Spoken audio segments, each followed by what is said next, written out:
Good evening. Welcome to the City of Topeka Planning Commission meeting. We are a commission appointed by the mayor and city council to plan for the orderly growth and development of the community, to hold public hearings, and to make recommendations to the city council on planning items. This evening's agenda does not include any public hearings. The only action item to be determined is to determine whether the city's proposed capital improvement program is consistent with the comprehensive plan. Chris, please take roll. Mr. Armstrong is absent. Mr. Dean? Here. Mr. Freed is absent. Mr. Kennard is absent. Mr. Kelp? Here. Ms. Lawson? Here. Ms. Messina is absent. Ms. Ringler? Here. And Mr. Warner. Here. We have 5, and that does make a quorum. Thank you. First item on our agenda is approval of the minutes from our December 16, 2019 meeting, which was the last meeting we were present. Are there any comments, questions, corrections to the minutes? I would move approval as submitted. Okay. Second. Have a motion and a second. Chris, would you please take a vote? Mr. Dean? Aye. Mr. Kelp? Aye. Ms. Lawson? Abstain. Ms. Ringler? Abstain. And Mr. Warner. Aye. Motion passes 3-0 with 2 abstaining. Thank you. The next bit of business we have on our agenda is election of the 2020 chair and vice chair. And Mr. Fyander, what do we need to do here? They're handed out. Okay, thank you, Madam Chair. First of all, I want to thank you for your 2 years, I believe, of service. It has, and leadership, I mean, we could not have done this without you. We got through some pretty heavy lifting here the last couple of years, so I want to thank you. But with all good things, they do come to an end. And we would like to see if there is some others that would want to be nominated to be chair. I know we do have the cards passed out for tonight, and we want to hear if there's any nominations to be chair for, usually just so people know, it is we kind of, it's 1 year for sure, and we kind of like, since you got trained that first year, to continue the second year, but that can be determined at a later date. So we like to think of it as a 2-year sort of commitment.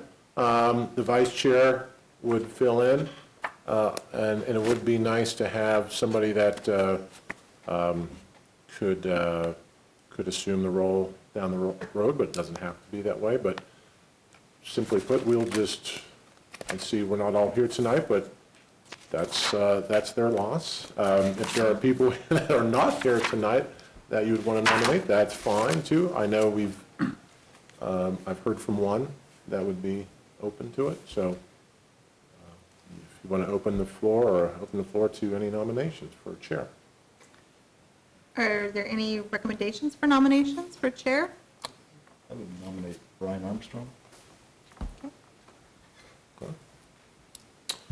Mr. Armstrong, I believe he accepts at least the nomination. Mm-hmm. Anybody else? Going once, twice, 3 times. Okay. If you could all then, so we have one nomination for Mr. Armstrong. If you would just like to make this official, vote yes, or Yeah, or marked by his name. mark a little check by his name, or not. And we'll see if we do need 5, right? We do need 5. You are, so we'll see how far we get this first round. Okay. And then just pass those around to Mary. Mary can vouch. I trust Mary. Today. Right. Okay.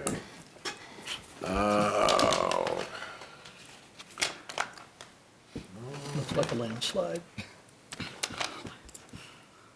All right. Thank you. It looks like we have a unanimous vote for Mr. Armstrong, 5-4, 0 against. So if you're watching at home, congratulations, Mr. Armstrong.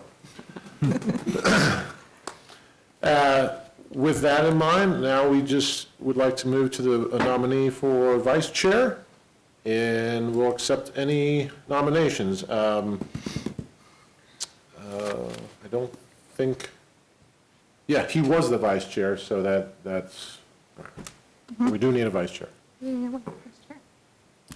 Are there any nominations for vice chair?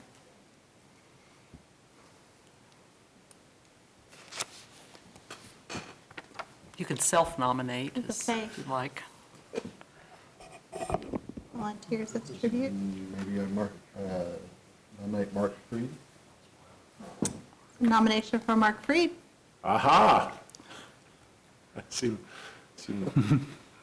another one of our, one of our volunteers that is not here. Any other nominations other than Mr. Freed? Going once, twice, 3 times. So with that in mind, you can use your cards to vote for Mr. Freed or not, and pass those again back around.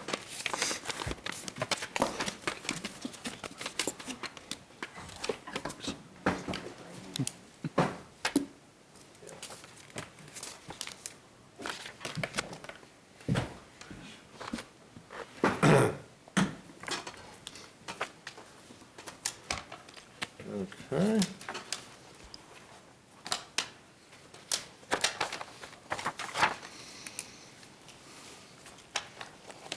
Okay, looks like it's unanimous again, 5-0 to have Mr. Freed be the vice chair.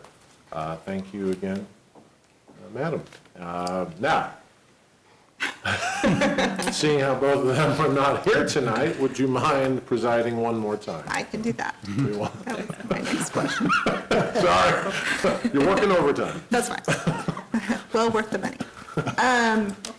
So with that taken care of, we will move on our agenda to declarations of conflict of interest or ex parte communications by members of the commission or staff. Is there anything that anyone would like to declare? All right, seeing none, we will move on to our action items. The only item on our agenda for that category is the 2021 through 2030 CIP. We'll turn it over to staff. Mr. Warner. Good evening, Commissioners.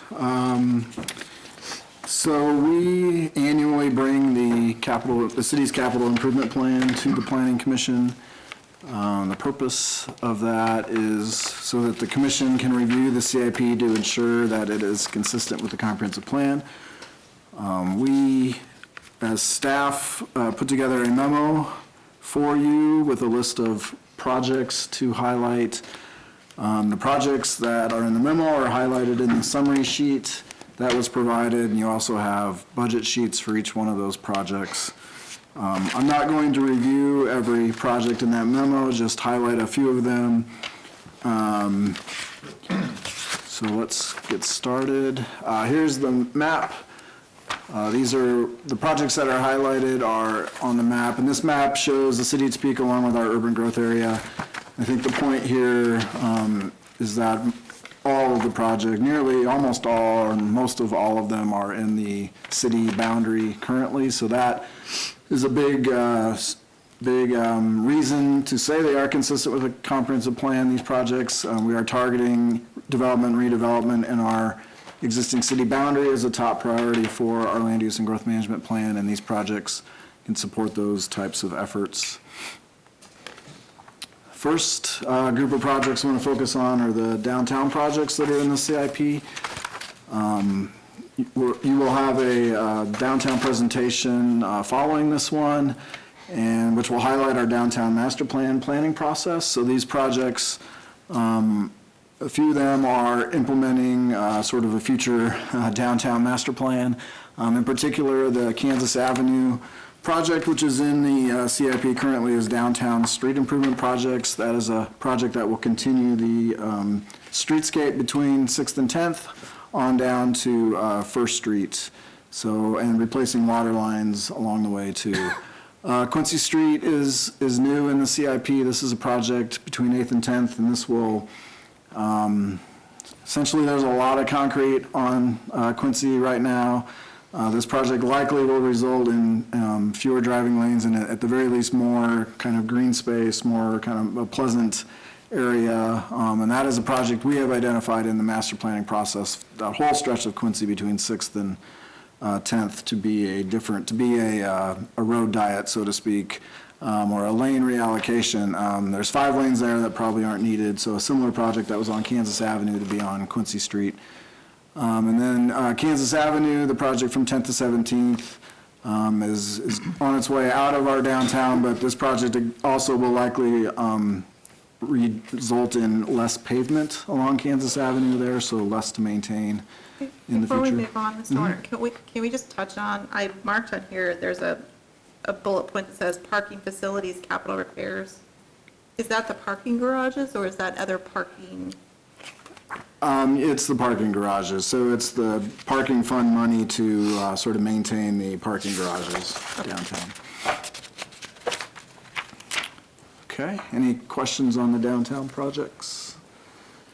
I guess I'll touch on Polk Quincy real quick. So the money that's in the CIP currently is a project to support a KDOT project for Polk Quincy. That would be the city's match for that project to acquire right-of-way and to do some local street improvements. Next thing I want to focus on is the CIP line item for the East Topeka North neighborhood plan. So we've just started the neighborhood planning process last week with East Topeka North. It is our next SORT neighborhood, which SORT stands for Stages of Resource Targeting.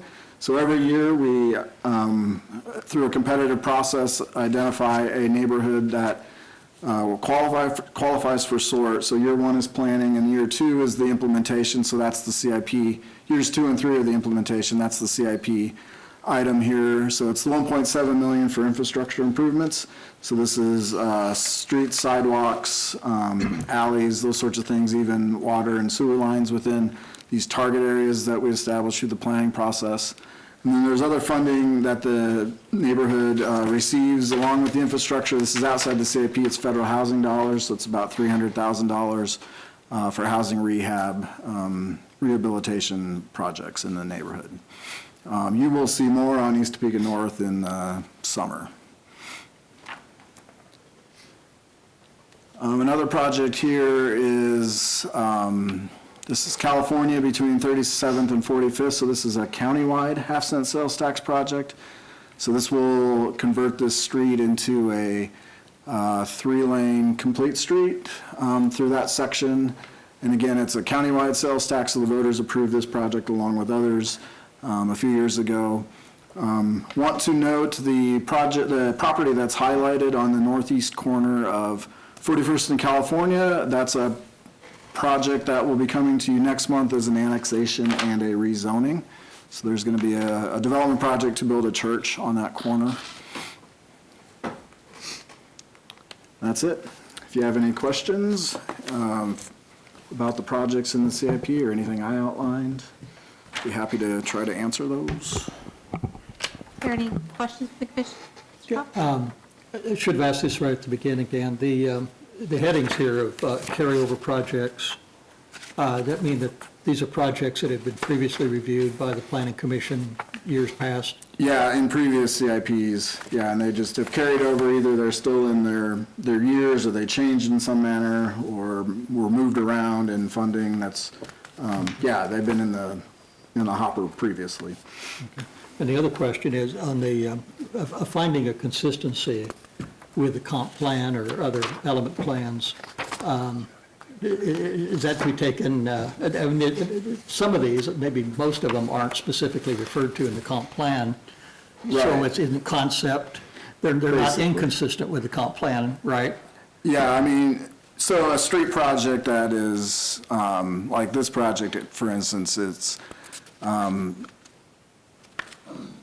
converting that street to 3-lane, making an urban street to sort of support development within the city. So we're getting this project here to develop a church on that corner, and possibly something in the future. So that's a project that is supporting our Tier 1 sort of infill development policies, but putting a better street there for that area. So in concept, that's how that project fits in the comp plan, kind of following the logic there.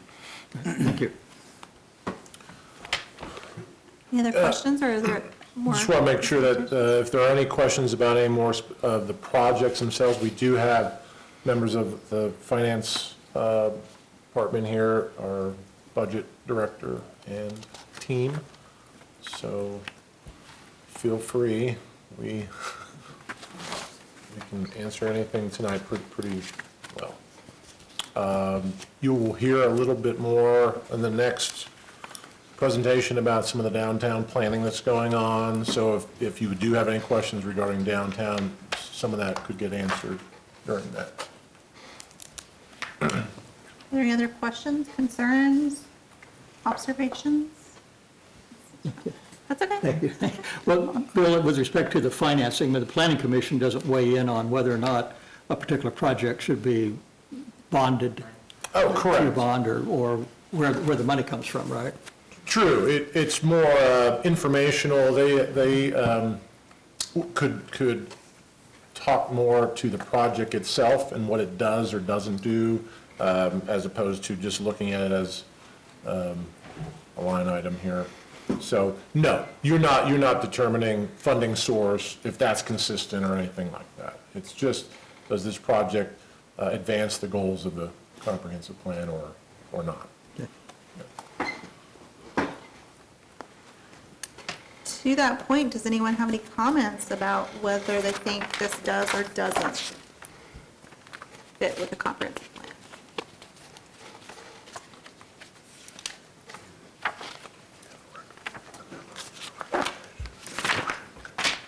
Madam Chair, I guess I would ask staff, Chair, I would put you on the spot. Are you pleased with the CIP? Is it a great leap forward? Is it an incremental improvement? What's the, any glaring omissions that the city council has left out?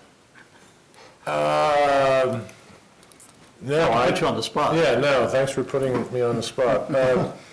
You know, there's a cap, I didn't want to go into all the funding and the caps and the lids and the things of that nature, because there are, there's more projects than what are in here that get submitted to you to finance, and what, it was like percentage, it was 20% more.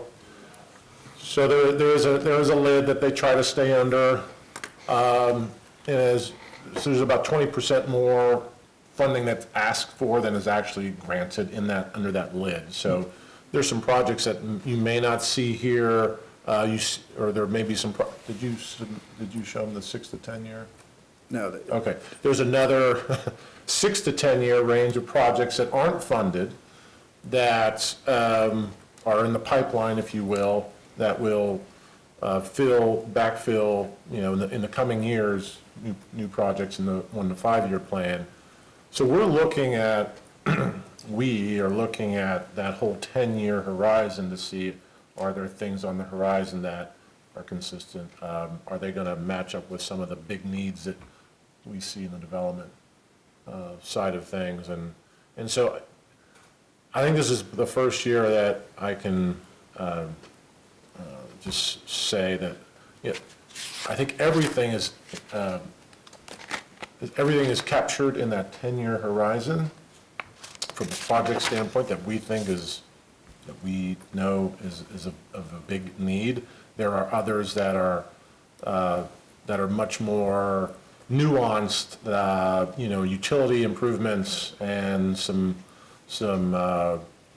police upgrades and things that may not really affect our comprehensive planning that I'm not speaking to when I say that. I just know streetwise and some of the utility work that is used to leverage or incentivize new development, even some fire station type of proposals are either the 5-year plan or the 6 to 10-year plan, so nothing that I'm disappointed in.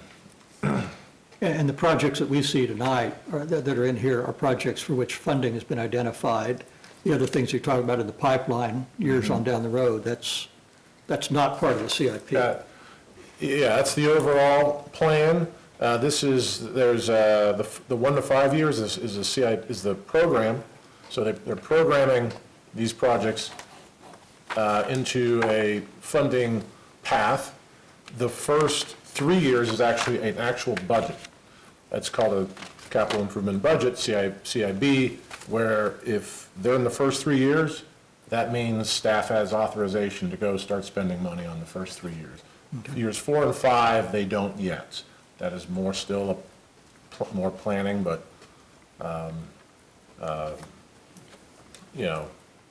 that would fill in the next year's CIP. Thanks. I'll just say, from sitting on the commission here for several years now, this seems very consistent, having seen these every year for the last several years. I can see where the progress is being made and the projects are being spread out around the city, and it feels comfortable to me. Any other comments, questions, observations? Yeah, I'll just piggyback and try to put a wrap on this. I mean, Dan touched on the SORT projects in the neighborhoods. You see that. I'm trying to connect it back to things you see. You see a neighborhood plan, the SORT implements that neighborhood plan. So you're directly involved with that. You've seen a pedestrian plan, and we have a line item for pedestrian improvements in the CIDNP that happen every year and go into a neighborhood that was identified in those plans. Bikeways plan as well. You haven't seen that, but there will be one forthcoming here as an update. So there are, and I'm sure I'm forgetting other plans that are being implemented through the CIP. So those are the prominent ones. Downtown will be a prominent one as well when we get that plan updated here this year. So your job is made easier by this great team who is, you're looking for those projects to implement the plans you've seen. So if you don't see areas that are being touched on in these CIP projects, and that's the question I would, want to raise if I was if I was looking at this from your shoes. But we do see all the plans that have been addressed here are being implemented, and that's I can't say that everywhere in the other cities. It's not always that way. So kudos to our team, and kudos to you for getting the plans passed, and kudos to the team and the departments for getting some projects implemented for those plans. Would anyone like to make a motion? What would be their motion? I think Do we need to? motion to, Adopt a finding that the city's capital improvement program is consistent with the comprehensive plan. That's it. How about that?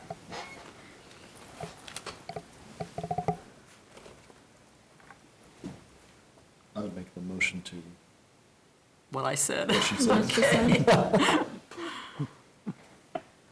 there a second? Thank you. We have a motion and a second. Is there any further comment or discussion? Okay, Chris?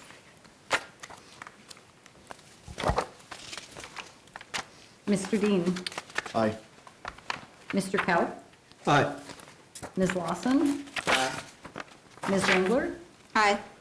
and Mr. Warner. Aye. Motion passes 5-0. Thank you. We will now move on to some non-action items. As mentioned, the downtown master plan is first up on that list. All right. Wow, I cannot see that. There we go. I can't, could you make sure I don't completely start start, you can start. Thank you. Yes, Madam Chair, and Commissioners, we wanted to start bringing you snippets of the downtown master planning process that we initiated last year. We have been working with the downtown group, with Downtown Topeka, Inc., and Momentum 2022 Work Group for Downtown as sort of the steering committee.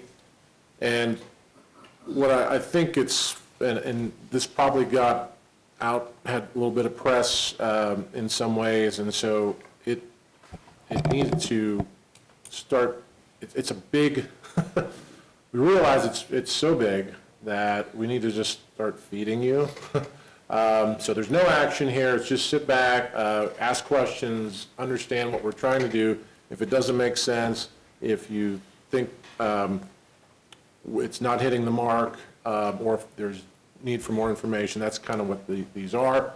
So tonight we'll get your feet wet, and then probably every month keep updating you as we go along. You'll kind of see what I mean here in a second. So for those of you who have been around Topeka the last couple of years, you notice a pretty big renaissance downtown, Kansas Avenue, mainly between 6th and 10th.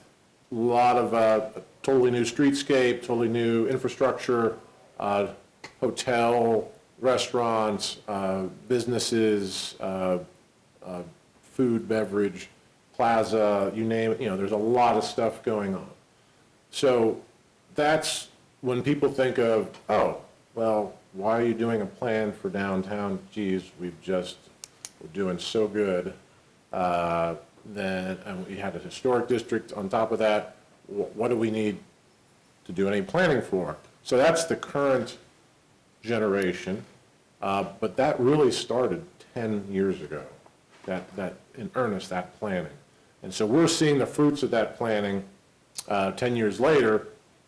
So what we're trying to do is identify the next generation of downtown improvements and the downtown renaissance. Where do we go next?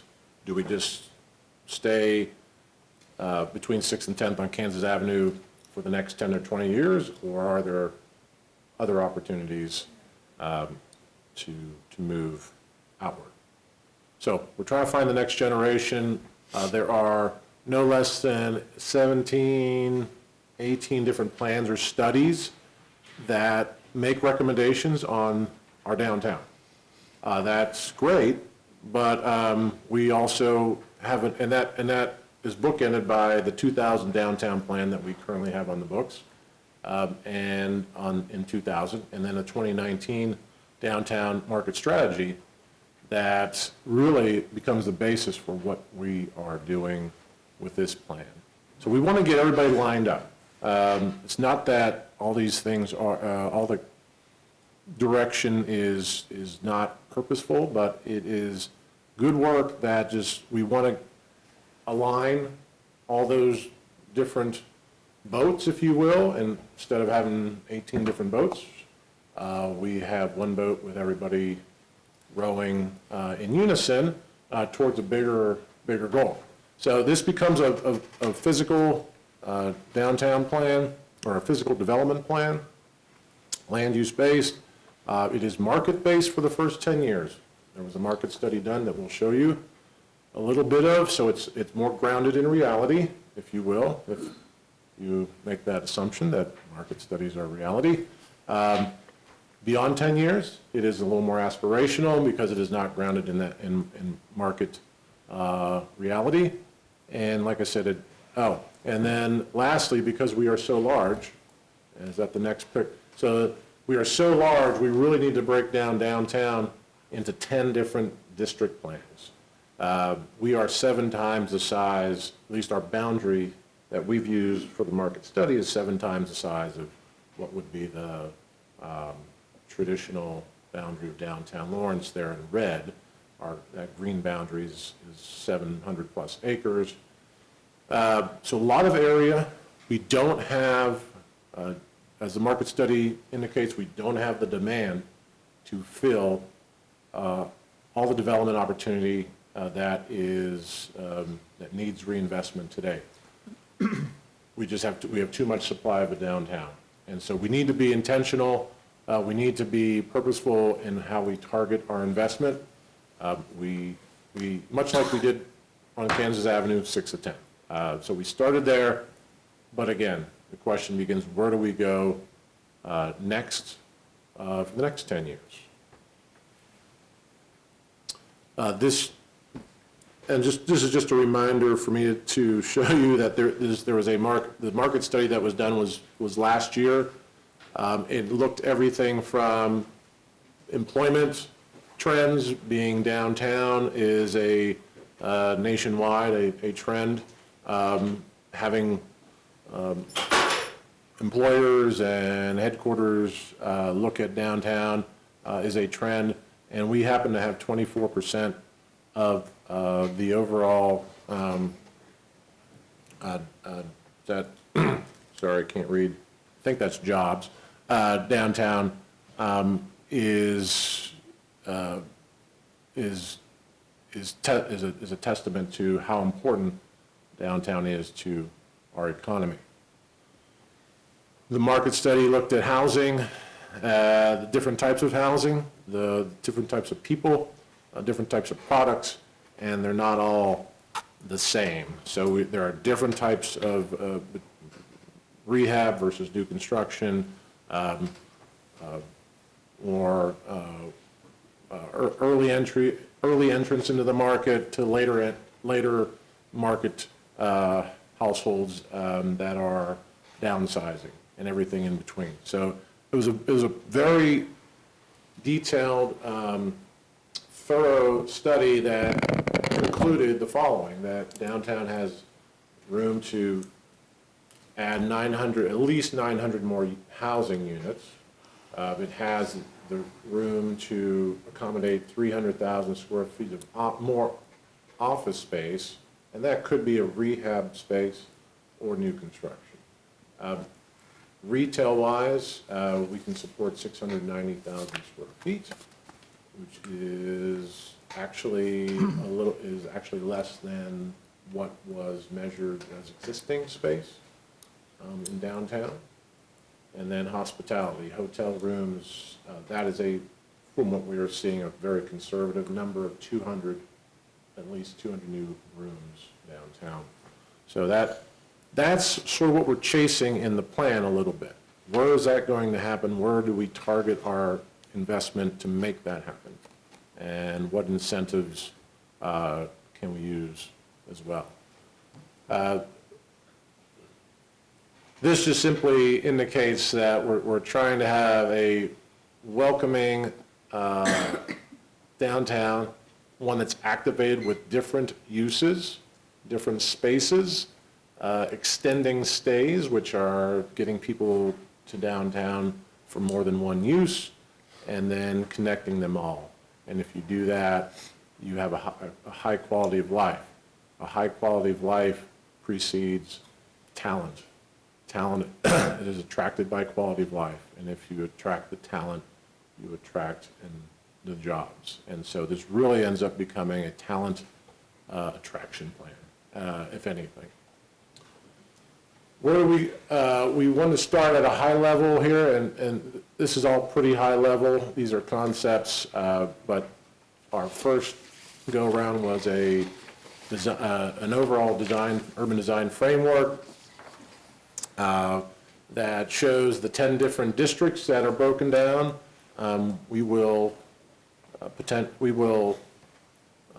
of this we will send you a link to once we have that set up. But the 10 different districts of downtown are then going to have specific plans for each. The one thing that ties them all together is when you ask, well, where do we go? What are we trying to achieve here?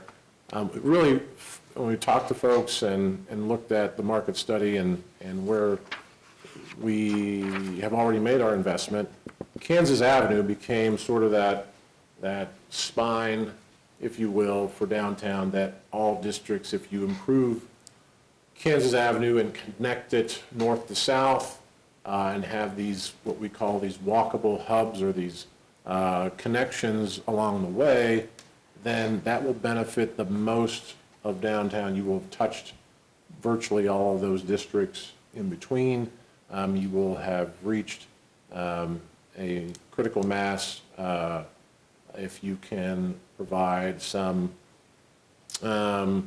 catalytic development. So these stars that are along let me just orient you here, if I can get my thing to come up. So there's these red dots and these stars that are bisecting these districts. That's Kansas Avenue. This middle star here, the with red outline, is where our new plaza will be. That really becomes a new center of downtown. And so you begin to hang 5-minute walks off of that in either direction, and which is so you can, again, build off of what you just invested in. 5-minute walk is sort of that rule of thumb that people will, as they're in a downtown area, not have an issue walking to and from. So you want to provide a very walkable environment, but one that is not stretched out too far. So this is still compact. So each 5-minute walk, if you have a catalytic development generally in that area, you could imagine someone coming to that site, but also being able to very easily and very in your head know that, oh, that's not that far away of a connection. So those stars, we have, I think, 7 along Kansas Avenue. There's 3 that are actually developed. The plaza, which will be open here, another one. You have the Cyrus Hotel down here, and 5 minutes away. And then you also have Noto at the very other end, at the far north end, that is cemented as a catalytic district. Along the way, you've got both sides of the river still needing that catalyst. You have a place which is roughly where the law enforcement center is right now, is where that other catalytic site would bridge between the river and the plaza. And then at the far south end, you would also have something around 12th in Kansas that we need to find. So that is the overall framework, and anything that we do in terms of investments and encouraging and steering and directing should support that idea. So let me really try and be brief about this. We want to not overdo this. It's a lot to take in. We have not handed this out. We will do that afterwards. We wanted you to kind of relax and take it in. But we did want to give you a sample of what we're doing in each district. So each district will be a more specific plan. And I'll show you, for instance, Kansas Avenue, historic Kansas Avenue. That's outlined in yellow there. So we jump into it, and we really start with where the market study kind of branding takes place. Is a really good narrative of what that district is and is not. And you see those bullets down there that summarizes. It is a centerpiece. It's a historic centerpiece where most of our authenticity is in the downtown, which draws people. Mixed use, destination, independent restaurants. This isn't a district where we want to, I love McDonald's, nothing against, but franchises would be something else that we would rather you have in other districts. This is a specialty. This is a niche district where independent entrepreneurs are found. active street life, outdoor dining, and some upper floor residential. This is absolutely the core, as it says, the core of downtown. And so if you want to be seen and see other people, that's kind of the district we're trying to create here, which it is evolved quite a bit even in the last few years. So that's what we're heading towards. To get there, staff does this with every district. We kind of look at the built environment. We begin to project where some of the new housing, some of the office, some of the hotel, some of the other things that are happening that we'll go into. What are the street types? Dan talked about the Quincy Street project in the CIP. That's coming from the downtown plan. The Quincy Street needs to be upgraded if we are to have any sense of walkability and human scale and residential feel to it, as opposed to just the back end of a bunch of parking garages. So we get into that in each district and try to identify more uses. This slide shows the potential for housing, for instance, and it adds up the number of units in these buildings. Some of these are more market, not just market-based, but what we know and from talking to the owners, from talking to just some of the real estate interests, and then others are a little more, they could be, a little more aspirational. But we even broke those down into the orange color is 1 to 10 years. The yellow color would be more aspirational. I think I got that right. Is that right? But we want to separate out what is more imminent and what we think might be more long-term. And that's pretty fluid depending on who you're talking to. You saw some of the slide on Quincy, and Dan talked about a lane reallocation, and that's just kind of what we show in the plan. This is going from a 5 to 3 lane with ample pedestrian facilities, bike facilities, and more landscaping along there. If you go back to this slide, you'll recognize that the left side of the slide looks a lot nicer than the right side of the slide. So we're trying to actually emulate more of that left side on the right side, and that's a half block from our new plaza. So it's not like this is, why do we want to dress this area up? Well, you're going to have a lot more people coming to that garage, walking in this area, and some development that's going to try and take advantage of it. So that's a big part of it. Again, greening up the streets, and that the middle picture there is actually, that's Topeka. That's a great example on Jackson Street of something that is extremely pedestrian friendly, walkable, and bridges. If while there are apartments down here right now on that street, it's a little bit set back from the hubbub of Kansas Avenue, so it provides we want to do this on more of the streets outside of Kansas Avenue, more on the Quincy's or Jacksons or 8th and 10th and 6th of the world. We could even do better with our parking garage facades, as these are illustrations, a couple from other cities, one that's been mocked up for Topeka. The one on the top left there is actually a parking garage on Quincy that got mocked up to add more green and some architectural features to the front of that. And the other pictures are from other cities, one in Oklahoma City, I think. Just trying to imagine more of a contemporary place set for Topekans on Quincy. We've also talked about alley activations with, this is one thing we see a lot of when we go to other cities. And we talked about it in the 2000 plan, just have not done anything about it yet. But everything from pedestrian connections to art installations to actual storefronts that back up to the alley. These are, again, there's a few of these in the core that really lend themselves to that.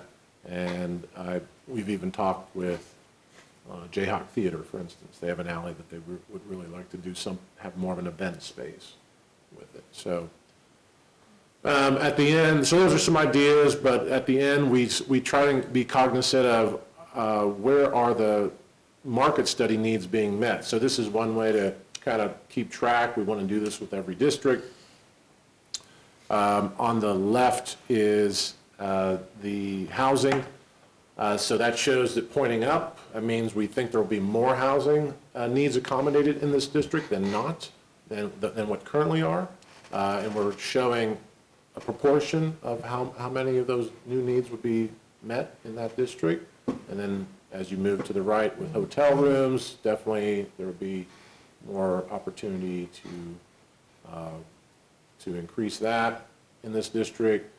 Office, even though this is a heavy office district, it might be a wash, might be more neutral, because we might see some of those office buildings be converted for what we really see is a high demand for residential and hotel. Office, the demand is for more Class A space, but it's a small percentage of the overall inventory downtown. So we do think that would be probably a neutral effect here. And then retail, we see a lot of the storefronts being occupied. That's kind of natural in this district. That's what it's meant for. Okay, so that's that district. I'm gonna wrap up here, but I do want to show you one thing. So the office, because I also need Dan to touch on what we're doing. So as you go further north from the Kansas Avenue district, the next district north of 6th is our office and catalyst. And we see a lot, and that's that star in the office and catalyst is we're trying to figure out what catalytic development could we encourage there. So along the way, we are looking at the law enforcement center site for something of a higher and better use. To do that, we need to find a future home for law enforcement center. So we're working and looking and planning. There's certainly nothing guaranteed about anything about this, but we are actively trying to plan on a higher and better use at that 4th and Kansas block, which is, as you historians know, was a urban renewal block that's started with a Montgomery ward and is now a law enforcement center. So we are proposing to look at that for a convention center hotel development, which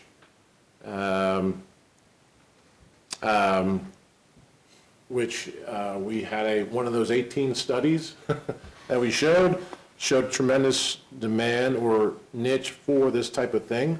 We have a lot of state associations, for instance, that would love to have their conference here.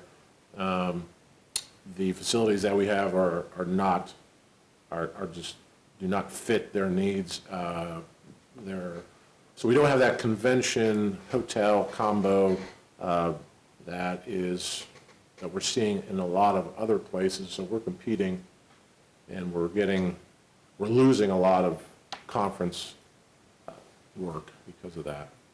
So that's a potential big site for that, and I jumped over some other things, but we end up with trying to meet the needs of the market study. The big thing there is hotel. We definitely see some hotel opportunity down here as well. Then as we continue further north, We don't have a plan to present to you tonight. Dan is working, leading a team, outside team of consultants from Stantec, who is here to help us with some brownfield work. And I'll just have Dan touch on where we're at with that real briefly. So Stantec is we had an EPA brownfield grant, and Stantec is our consultant on that grant. There was money in that grant to do reuse planning, so of a brownfield site. So we have programmed Stantec to look at our River South district. They're sort of in phase one, finishing up phase one, which they're assessing kind of current conditions. They were out in December to meet with property owners. They will be back out on Thursday and Friday of this week to present land use options for that district to property owners and to the steering committee and to an open house. So they will be back for land use, and then in a future date, they will come back with open space options and then finish up with a plan. So we're full speed ahead on that. This particular image here kind of shows the district with four parts. So a potential park right along the river where the city has its tow lot. Then the district itself, which is some of those cool little buildings that are in there, Lardner Stone and some others. The mill block is in there. And then as you go back to where a little farther south, the area will kind of be bounded up by the new Polk Quincy Viaduct. So they are proposing some treatments underneath that viaduct to make it more park-like, make it a more inviting experience rather than a barrier. And then having the Kansas Avenue corridor sort of connect this district to Noto and then back downtown as being, again, a major, a key component of this district also, so. Dan, Yeah. the new viaduct, is this the current location or is this the future? And where is it? How's that moving? Let's go back to Yeah. that is. So that is the future Polk Quincy. So it will move north. It's currently at 2nd Street, where it kind of runs parallel between, or perpendicular between Kansas Avenue and Topeka Boulevard. So it will move kind of a blockish to the north and take up a heck of a lot more right-of-way than the current highway does. It basically sits in that right-of-way of 2nd Street currently. So it will move closer to the River South district by a block or so. Still be elevated as it is now? Yes. Yeah, it'll be elevated and it'll be even probably twice the overall width, which means underneath is our concern, is a concern of ours, what that space becomes, and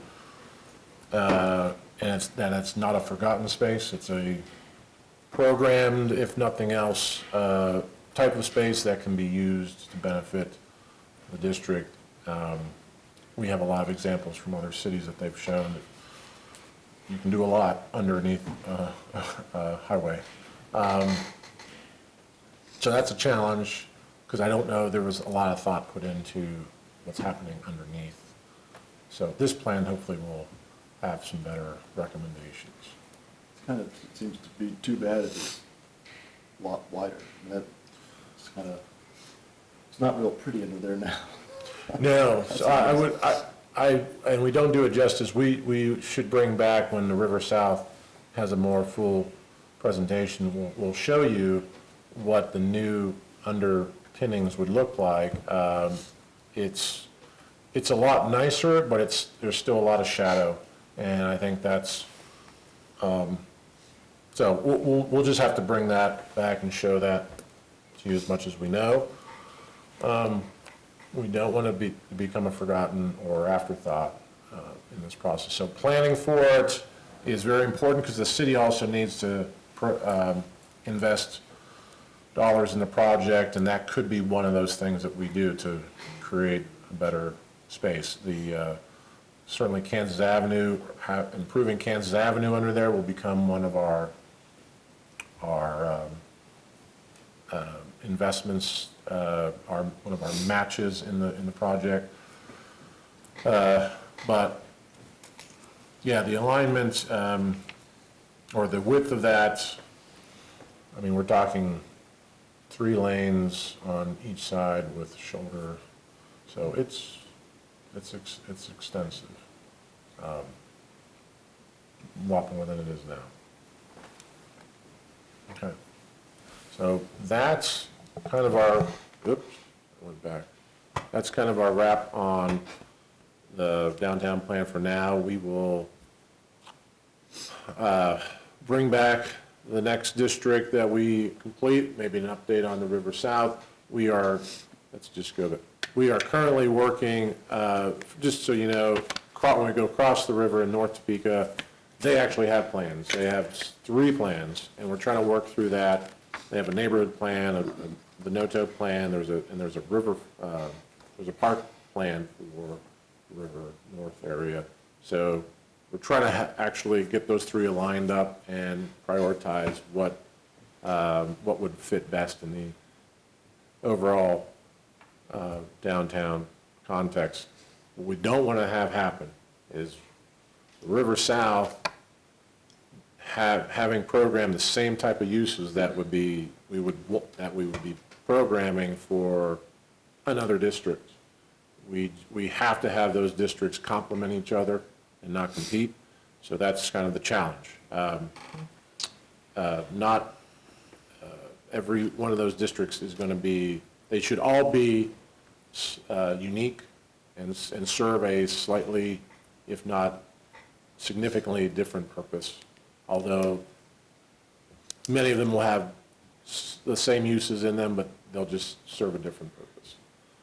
So if you have any questions or comments, we hope to, we'll send this back out in terms of a link so you can have a better chance to view it up close. Sounds good. Okay? Next on the list is the Development and Growth Management Report. I've done this before, I think, with you. Yeah. Okay. So this is a year-end report, and we really, I think, if we've been doing the quarterly, I think I just got your feet wet on this, but I'll jump through this pretty quick, because I don't think a lot changed since I last showed you this.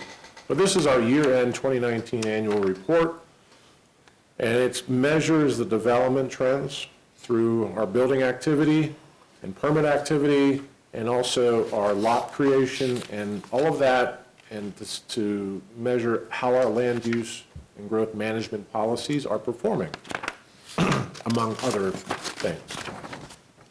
So so I'll get you into this, and we won't, please stop me if anything doesn't make sense.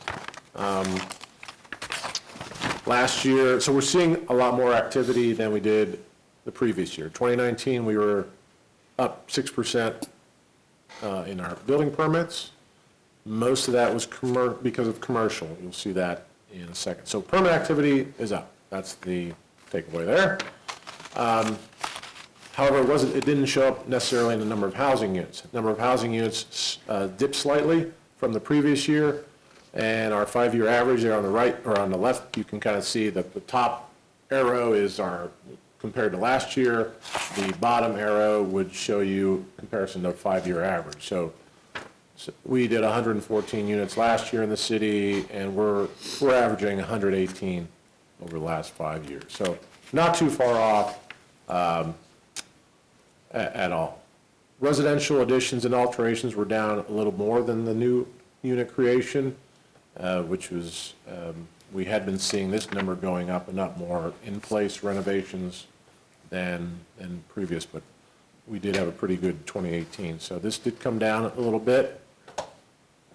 However, looking at the whole county and the city's share of new units, you can see if you look at the bars in that graph, where the far right bar is 2019. You can see it's been going up the last 3 years or so, and it's been and that actually is the highest it's been in the last 8 or 9 years, I think since 2010. What it is showing is 53% of all new units that occurred in the county last year, 53% of those occurred in the city. So the city share is 53%, highest it's been again since 8 or 9 years. And it continues to go up. So it's kind of, well, it's not kind of, it is what we wanted to have accomplished when we instituted our land use and growth management policies and rules. So it seems to be having the intended effect of encouraging more of that investment in the city, certainly from a housing perspective and commercial perspective as well. This just shows you, this is sort of where the new housing is happening for those of you who are not kind of aware of that. There are 9 different, I'd say, key places around town. Most of those are on the fringes with new subdivisions. Everything out west there, that number 1 is Miller's Reserve and Sherwood Park out on Indian Hills between 21st and 29th, so that area. And then you also got stuff down south, southeast. Southeast is Rockfire out far southeast, Aquarian Acres just above that. And even something up far north at the Topeka Boulevard and Menninger Road, we have a new development going on up there at Woodland Park area for some new duplexes. On that map, what are the red and yellow? The red are commercial permits. The yellow would be the residential permits. So we just kind of circled the areas where the new housing permits are happening. That map doesn't. That map shows all the permits that are happening in the city. The one area we expect to see more of, and that you just heard about, downtown. Downtown has a high demand. 900 new units over the next 10 years. We get consultants in here working on the river south plan, and they like, wow, that seems kind of low to them as well. So again, we would expect a lot of housing growth in our downtown area. We're trying to encourage more of that in our infill, what I would consider a true infill, central part of older parts of Topeka and central and north Topeka. I think you're going to see that here at the end of next year. You'll see a very large development come about that's not on the fringe. So that's the sort of thing what we're trying to encourage growth where our services are, where our infrastructure is, where we can have density and have a higher return on that investment for services. So that's the essence of our growth management plan. So that's the actual construction. This slide is more of the pipeline of lots that are being created. The pipeline was pretty bare in terms of creating lots in the last 5, 6, 7 years. But we had 115 new city lots created last year, platted lots, and that compared to 50 lots outside the city. However, that red line at the very bottom there on the left, 8+ years of inventory in the city. Dan is able, and his team, track the number of lots that we have platted in the city for single-family and two-family homes, and we have about 8+ years of inventory, even before we got these new lots. So it is and we get people calling, and we try to market those areas that have already platted, have infrastructure to them. So that is a lot of inventory. And it tells us that we don't really want to be opening up new areas of growth until that comes way down or comes into a range that you probably a 5-year range where you start the beginning to need to start planning for opening up new areas. Bill, did I hear you hear you correctly that these are just single-family and two-family lots? That's correct. Only. And I don't know if you're going to make this point, but the great point I was going to make is that that's not where the trend is going. The trend is in multiple family, 3+ units. Single and two-family units are really down. Particularly single units are down just about nationwide in terms of new construction. We have a very tight market, existing home sales-wise. There's not a lot of inventory out there for sale, and but we see a lot of demand to try and do something that's, attached, and it might go up versus out, and those are going to come in generally in our downtown area. There's in some of our core neighborhoods where, or corridors where you can achieve some of that density. So we are, if I had to predict, you would not see that 8 year of inventory go away anytime soon. We just, of the 120 units we create each year, about half of those are single family. So it is,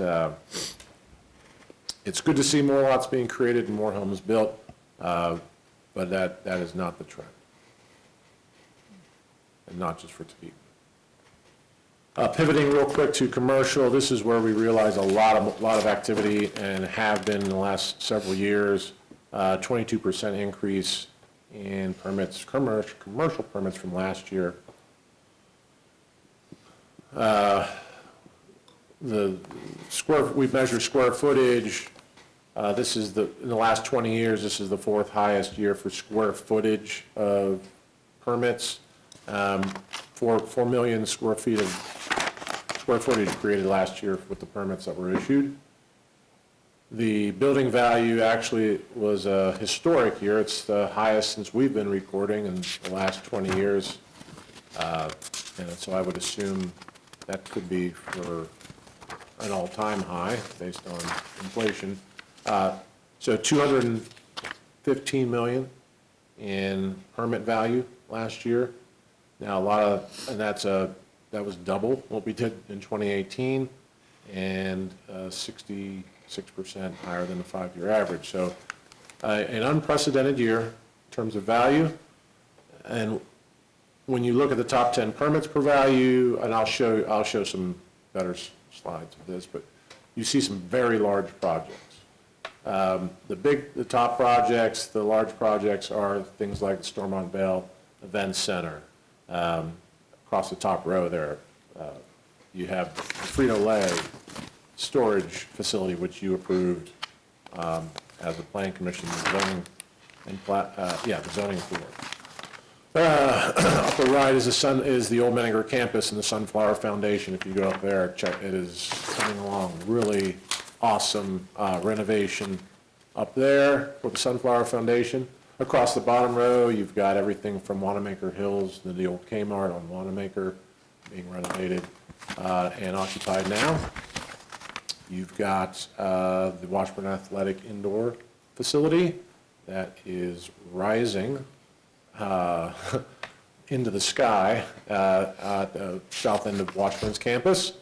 And then you have Wheatfield there at the bottom right that we had 3 of the 5 buildings in Wheatfield occupied, permitted and occupied last year, and we have a 4th one going up, the hotel. So those are large value, large space projects that get most of the attention. But there's a few other themes I thought it would be worth pointing out of those 450 odd building permits that we do.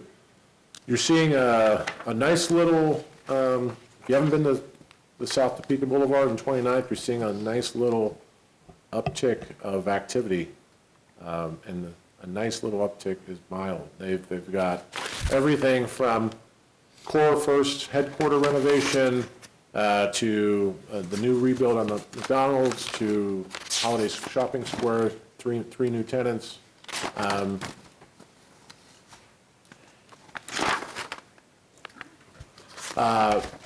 Crunch Fitness, Scooters, Investa. So a lot of, I mean, if you haven't been down there, you would probably not recognize it over the last year or two. We didn't have anything to do with that. I'm just letting you know. I mean, that was a lot of private initiative. There was a CID created for Holiday Square Shopping Center, but I don't think there was 1 cent of incentive given to World First to stay where they are, but you see these decisions being made. Love to see that critical mass. We're going to follow up in this corridor with a pedestrian project here to implement our PED plan, but take advantage of what's going on there. So we have, we'll have a complete street corridor with pedestrian facilities, which right now it's very hit and miss. So a lot of exciting things there. We also saw this confluence of public space projects last year. We don't normally get these, but 3 really cool ones and big ones. Noto Redbud Park there on the left. We have the library's Claire's Courtyard top, and then of course you know about the downtown plaza that's coming online here in a month. I mean, that just doesn't happen. Getting 3 really neat public spaces like that funded in urban settings. So very cool stuff there. And then we also touch on a lot of small businesses. Some of these you will recognize.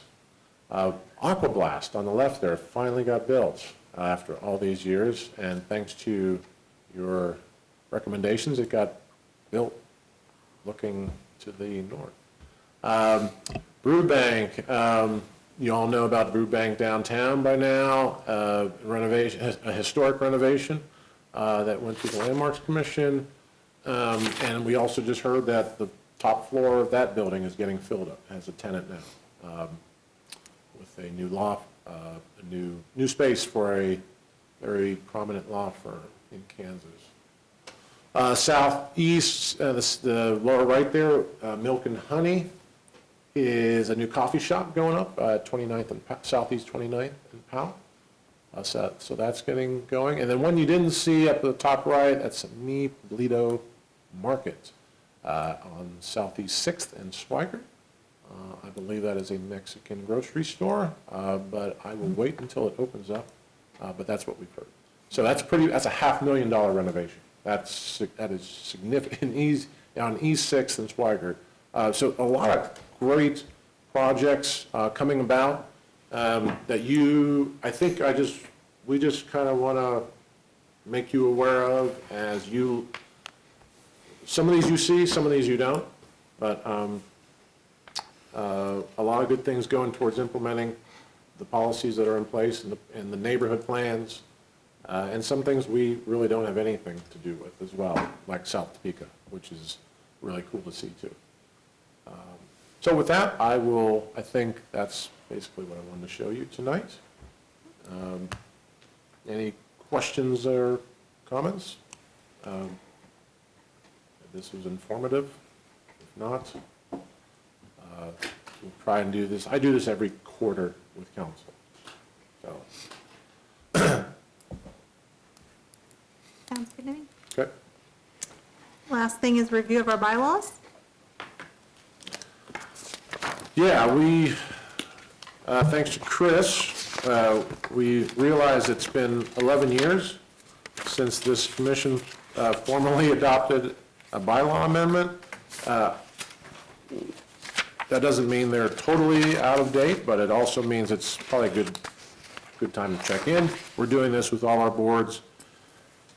We've passed out, or we gave you the existing bylaws. There's no plan to take any action tonight, just want you to review them. I will point out a couple things that, for instance, they have this one. Yeah. Under Article 3, the first page there, under Organization, Section 1, Officers, we do, third line there, we talk about a regular meeting where we elect the chairperson, vice chair, in regular meeting in January of each year. It is as you know, it's February where we did that this year, and that's not the first time that's happened, so maybe just need to update that it should be the first regular meeting of the year. Very minor stuff like that. We also have another potential change back under Article 5, under Conduct of Meetings, Section 6. It's one of these days we're going to not have to go to a voice vote, so we'll actually get to use the boards, the digital or electronic boards. So again, updating that to be more contemporary with how we do business by voice or electronic ballots. So those are the sort of things we're looking at. If anything stands out to you, please let us know. And what we will do is we will then bring back some changes, recommended changes for you to adopt next month. So this is just a little bit of housekeeping that we've overlooked in the last decade. Bill, is this when we double our salaries? I don't see well, you could find out a salary. Yeah, your pay is not up for debate at this point. That's it. All right, are there any other communications to the commission that we need to be aware of? One that I'll just mention, Commissioner Kaup was talking to me about maybe bringing the city's doing a housing study, a market study citywide for housing, and it's not just affordable housing, but it's market rate housing as well. We've started trotting that out to council and the public. It is not ready for prime time, although your prime time, I would want it to be a little more gelled. So when it comes to you, it may have some recommendations that would affect you and affect us. And so we want you to have knowledge and review and comment on that as well. There's a consultant doing it. I don't know how or who would do the presentation, but we'll figure that out at one of your meetings here in this spring. So just wanted to kind of alert you that would be coming at one of the meetings. Does that capture pretty much what we need to Pretty get much, for you? Madam Chair, the reason I was talking to Bill about it was and it goes back to some comments you made earlier tonight, just a few minutes ago, about the inventory of housing, single-family and two-family houses versus multifamily. And you look at our zoning map, and, there's a lot of land that's zoned for single-family and some for two-family, but precious little for multifamily, and there's cause and effect. So. Yeah, we definitely have the policies and land use policies in place to encourage that density and that sort of upzoning if needed. We have neighborhood plan direction. So we have a lot of good pieces in place to maybe implement what they're recommending. But I think it'll be very enlightening to understand our housing market through that lens. It's been enlightening for us, and I would be, and I want to thank you, I'd be remiss if we did not bring that to your attention at some point. It is not a required document, but it is worth getting in front of you for feedback. I was just going to say, I've been attending those meetings as the chair of the commission, and that's some thoughts that I had too, was that hearing what they're saying, I was thinking in the back of my head, there are probably some neighborhoods and maybe even historic buildings that were built for very large families, built for, a different time and place where they might be zoned single family, but it might be served better to have them be zoned for 2 or 3 units or something in the future, so it's good to at least have that information to consider. Okay. Yeah. Any other communications? That's all I have. Okay. With that, if I don't hear any objections, would anyone like to make a motion to adjourn this meeting? I move that we adjourn. Second. Moved in second. Anyone objecting to that? All right. Thank you.